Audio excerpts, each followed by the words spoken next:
જ્યારે એક બિઝનેસમેનનું પેમેન્ટ ફસાય છે અને કેસ ફાઇલ કરે છે, એ બિઝનેસમેને બનાવેલું ટેક્સ ઇન્વોઇસ બહુ જ મોટું હથિયાર સાબિત થઈ શકે છે. શા માટે?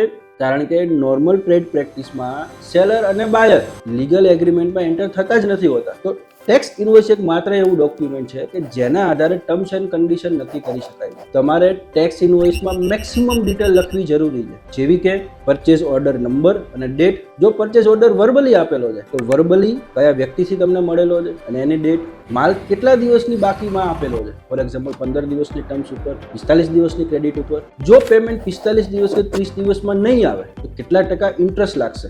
જો તમે એમએસએમઈમાં રજીસ્ટર હોય તો તમારો ઉદ્યમ રજીસ્ટ્રેશન નંબર લખવો જરૂરી છે. જો ચેક આપેલો હોય તો ચેક બાઉન્સ ચાર્જીસ કેટલા આવે. જો મટીરિયલની ક્વોલિટીને રિલેટેડ ઇસ્યુ હોય તો કેટલા દિવસની અંદર કંપનીને જાણ કરવાની રહેશે.